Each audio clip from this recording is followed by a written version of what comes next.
Hello mga kasoro. Ang daming sunflower oh. May bees pa dyan. Ang dami ring mga bubuyog. Ito pa.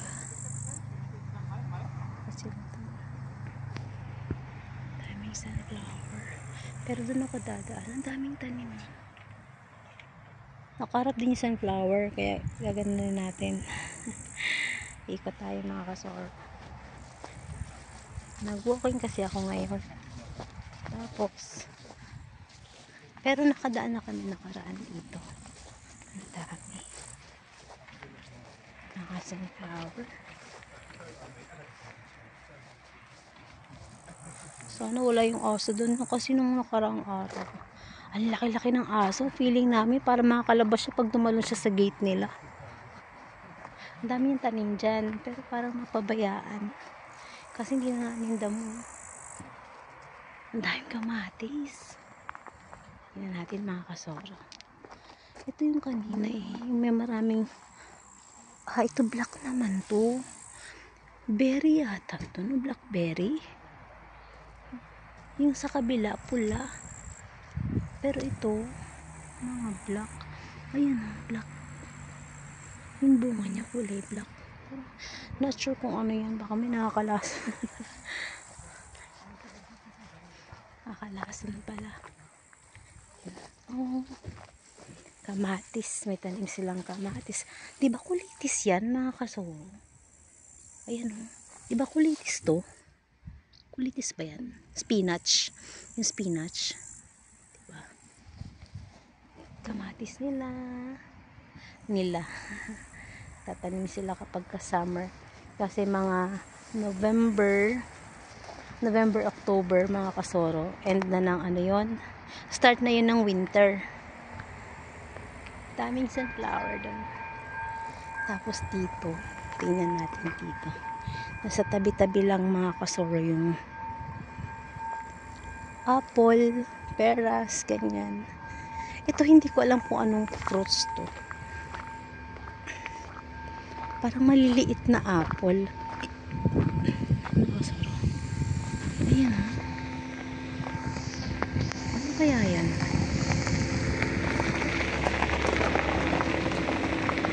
Nakikita niyo? Wala masyadong malapit. Ito oh. Ano kaya to? Siyempre hindi natin pipitasin. Baka mayari tayo sa may-ari. Pero gusto ko sana tikman kung ano yan siya. Diba? Ang dami. Hindi ko alam kung hinog ba or what. I-google muna natin kung ano yan mga kasoro. Tingnan muna natin kung nakakain ba yan or ligaw lang na ano, fruits or what. Pero parang hinog na kasi kulay ano siya. Kulay red. Dalawa. Pero i-google natin. Mamaya. Parang gusto ko talagang pitasin mga kasuro. Ayun pa, meron pa dun. No? Si Raleigh ba yan?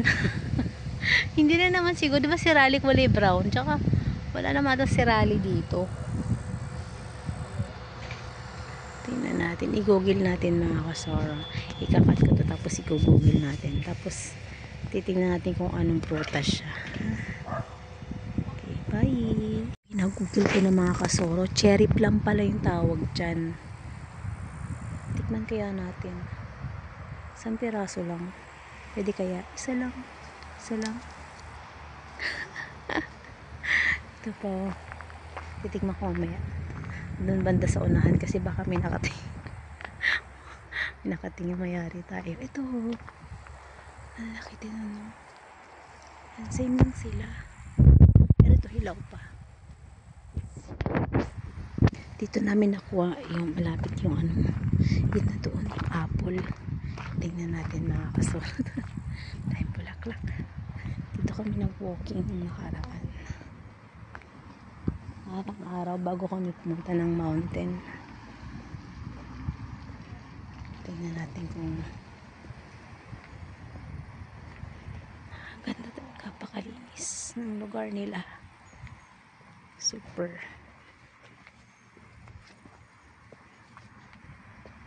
Mamaya ako nakakain itong hawak ko. Hawak ko pa rin siya eh. Tingin tayo sa apple. May dala akong asin dito. Kasi yung apple ngayon, hindi pa matamis. Ano pa siya, maasim. Green apple siya, maasim. Isang piraso lang naman. Siguro magagalit. Diba mga kasoro, ang ganda-ganda dito. Ang linis ng lugar nila. Ganda. Ayan, ang dami. Binulsa ko muna yung cherry plum. Ito, cherry plum din yata. Or green apple. Apple din. Ito. Dito pa kami kumuha kahapon. Ayan, ang daming bunga. Ayan, ang maasim pa yan. Kuha tayo ng 2 piraso. Ayan, ang daming bunga. Ito, apple din. Ano kaya ito? Apple din? Magkapares ba ng dahon? Ay, oo, apple din. Maliliit pa nga lang siya. Kasi same ng same ng dahon. Ayan. Same sila ng dahon. So, apple din siya, pero maliliit pa.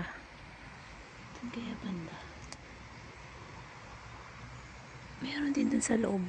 Siyempre nakakatakot na lumusong dyan eh. Madamo. Ayun pa yung isa. Yung mga apple dito, cherry, ayun, nasa tabi lang ng kalsada. Ganyan lang siya. Siyempre, sa country nila, normal lang yung ganito mga fruits. Common ba? Normal. Common lang sa kanila yung mga ganitong fruits. Ayan, kukuha tayo mga kasoro. Pipili-pili lang muna tayo kung saan. Ito malaki oh. Ito yung kukunin natin. Ang dami. Ayan, kumpul-kumpul mga kasoro. Kukuha tayo ng isa. Ito. Sorry po. Isa lang. O, 2 na. 2. Kumuha lang ako ng 2. Tapos, titikman natin kung anong lasa. May dala akong asin dito. Ay, hindi. Cherry plum din yata yun. Yun nando doon. Oo nga, kasi iba yung kulay. Violet. Cherry plum pala yun. Dito. Ewan, paano magkakapares na kasi ng dahon. Mga kasoro. Dito na ako sa tulay. Dugtong to ng ilog na binabaan ko. Maraming isda. Dugtong yan siya. Ayan.